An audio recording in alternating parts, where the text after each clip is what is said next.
ನಾವು ಈ ವಿಡಿಯೋದಲ್ಲಿ ಸಂಖ್ಯೆ 8, 11 ಮತ್ತು 12ರ ಭಾಜ್ಯತಾ ನಿಯಮವನ್ನು ಕಲ್ತ್ಕೋತಾ ಹೋಗ್ತೀವಿ. ಮೊದಲಿಗೆ ಭಾಗಾಕಾರ ಅನ್ನು ನೋಡಿದಾಗ ಇಲ್ಲಿ ಸಂಖ್ಯೆ 2ರಿಂದ ಸಂಖ್ಯೆ 4ನ್ನ ಭಾಗಿಸ್ತಿದ್ದೀವಿ. ಈಗ ಭಾಗಿಸ್ಬೇಕಂತ ಹೇಳಿದ್ರೆ 2 2 4, 4 - 4 ಶೇಷ 0 ಅಂತ ಬಂದಿದೆ. ಶೇಷ 0 ಬರಬೇಕು ಅಂತ ಹೇಳಿದ್ರೆ ನಾವು ತೆಗೆದುಕೊಂಡಿರುವ ಈ ಸಂಖ್ಯೆ ಏನಿದೆಯೋ ಭಾಜ್ಯ, ಇದನ್ನ ಭಾಜಕ ಸಂಪೂರ್ಣವಾಗಿ ಭಾಗಿಸ್ಬೇಕು ಅಂತ ಅರ್ಥ ತಾನೆ. ಇದನ್ನೊಂಚೂರು ತಲೆಯಲ್ಲಿ ಇಟ್ಕೊಳ್ಳಿ. ಮೊದಲಿಗೆ 8ರಿಂದ ಭಾಜ್ಯತಾ ನಿಯಮ, ಇದನ್ನ ಕಲ್ತ್ಕೋಬೇಕು ಅಂತ ಹೇಳಿದ್ರೆ ಒಂದು ನಿಯಮ ಇದೆ. ಒಂದು ಸಂಖ್ಯೆಯ ಕೊನೆಯ 3 ಅಂಕೆಗಳೆಲ್ಲ ಸೇರಿ 8ರಿಂದ ಭಾಗವಾಗುವ ಸಂಖ್ಯೆಯನ್ನು ರೂಪಿಸಿದರೆ ಆ ಸಂಪೂರ್ಣ ಸಂಖ್ಯೆ ಏನಿದೆಯೋ ಅದು 8ರಿಂದ ಭಾಗವಾಗುತ್ತಂತೆ. ಏನಪ್ಪ, ಕೊನೆ 3 ಸಂಖ್ಯೆ 8ರಿಂದ ಡಿವೈಡ್ ಆಗ್ತಿದೆ ಅಂತ ಹೇಳಿದ್ರೆ ಆ ಫುಲ್ ನಂಬರು 8ರಿಂದ ಡಿವೈಡ್ ಆಗುತ್ತಂತೆ.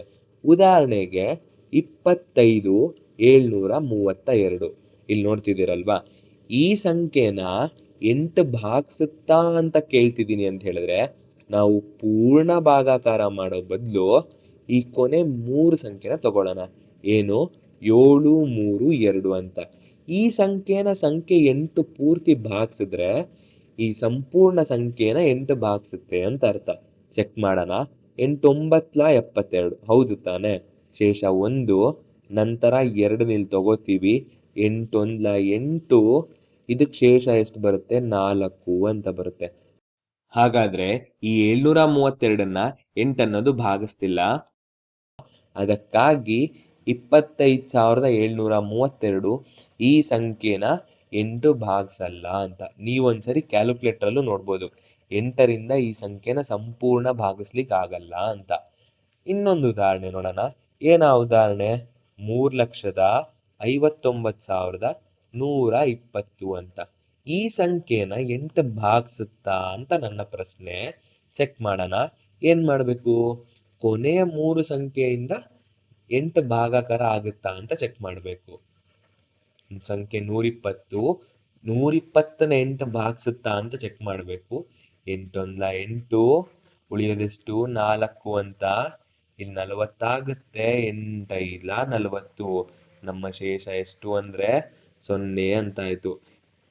ಇಲ್ಲಿ 120ನ್ನ ಸಂಖ್ಯೆ 8 ಭಾಗಿಸುತ್ತಾ ಅಂತ ನಾವು ಚೆಕ್ ಮಾಡಿದ್ವಿ, ಭಾಗಿಸ್ತಿದೆ. ಹಾಗಾದ್ರೆ 3,59,120 ಏನಿದೆಯೋ ಈ ಸಂಪೂರ್ಣ ಸಂಖ್ಯೆನ 8 ಭಾಗಾಕಾರ ಮಾಡುತ್ತೆ ಅಂತ ಅರ್ಥ. ಇದೇ ರೀತಿ 2ನೇ ನಿಯಮ ನೋಡೋಣ. ಸಂಖ್ಯೆ 12ರಿಂದ ಭಾಜ್ಯತಾ ನಿಯಮ. 12ರಿಂದ ಭಾಜ್ಯತಾ ನಿಯಮ ಅಂತ ಹೇಳಿದ್ರೆ ಆ ಒಂದು ಸಂಖ್ಯೆ 12ರಿಂದ ಭಾಗವಾಗುತ್ತೆ ಅಂತ ಹೇಳಿದ್ರೆ ಅದು ಸಂಖ್ಯೆ 3 ಮತ್ತು 4 ಈ 2ರಿಂದಲೂ ಭಾಗಾಕಾರ ಆಗ್ಬೇಕಂತೆ. ಮತ್ತೆ ಅಂಕೆಗಳ ಮೊತ್ತ 3ರಿಂದ ಭಾಗ ಆಗಬೇಕು. ಸಂಖ್ಯೆಯ ಕೊನೆಯ 2 ಅಂಕೆಗಳು 4ರಿಂದ ಭಾಗವಾಗಬೇಕು. ಉದಾಹರಣೆ ಮೂಲಕ ಇದನ್ನು ತಿಳ್ಕೊಳ್ಳೋಣ. ಉದಾಹರಣೆಗೆ 3,472, ಇದನ್ನ ಸಂಖ್ಯೆ 12 ಭಾಗಿಸುತ್ತಾ ಅಂತ ನಾನು ಚೆಕ್ ಮಾಡಬೇಕು. 12ರಿಂದ ಈ ಸಂಪೂರ್ಣ ಸಂಖ್ಯೆ ಭಾಗಾಕಾರ ಮಾಡೋ ಬದಲು ಮೊದಲಿಗೇನು, ಅಂಕೆಗಳ ಮೊತ್ತ 3ರಿಂದ ಭಾಗವಾಗಬೇಕಂತೆ. ಅಂಕೆಗಳ ಮೊತ್ತ ಅಂದರೆ 3 + 4 7, 7 + 7 14, 14 + 2 ಬಂದು 16. 16ನ್ನ ಸಂಖ್ಯೆ 3 ಭಾಗಿಸ್ಬೇಕು ಸಂಪೂರ್ಣವಾಗಿ. 3 5 ಎಷ್ಟು, 15. ಇಲ್ಲಿ ಶೇಷ 1. ಇಲ್ಲಿ ಸಂಖ್ಯೆ 16ನ್ನ 3 ಅನ್ನೋದು ಭಾಗಿಸ್ತಿಲ್ಲ. ಹಾಗಾದ್ರೆ ಇಲ್ಲಿ ಮೊದಲನೇ ನಿಯಮನ ಇದು ಸ್ಯಾಟಿಸ್ಫೈ ಮಾಡ್ತಿಲ್ಲ. 2ನೇ ನಿಯಮ ನೋಡೋಣ.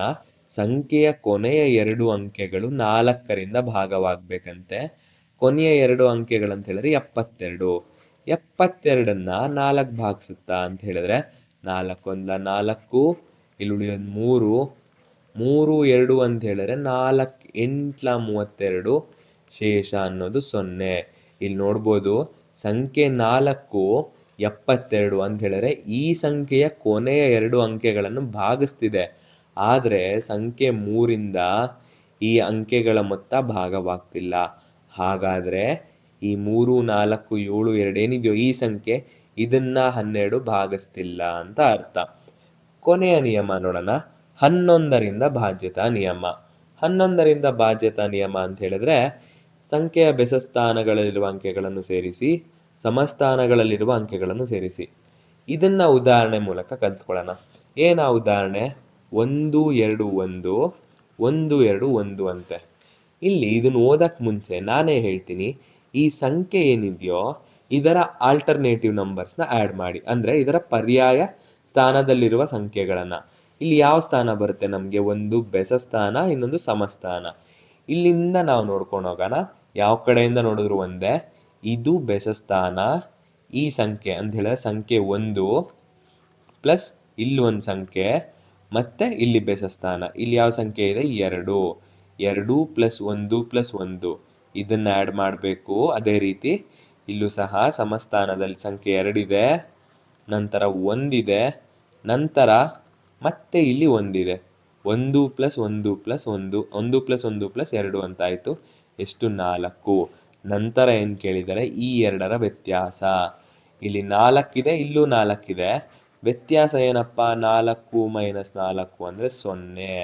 ನಂತರ ಆ ವ್ಯತ್ಯಾಸನ 11ರಿಂದ ಭಾಗಿಸ್ಬೇಕಂತೆ. ಅಂದರೆ 0ನ ನಾವು 11ರಿಂದ ಭಾಗಿಸಿದ್ರೆ ನಮ್ಮ ಉತ್ತರ 0ನೇ ಬರುತ್ತೆ. ಆ ಸಂಖ್ಯೆ ಸಂಪೂರ್ಣವಾಗಿ ಭಾಗವಾದರೆ ಆ ಸಂಖ್ಯೆ 11ರಿಂದ ಭಾಗವಾಗುತ್ತೆ.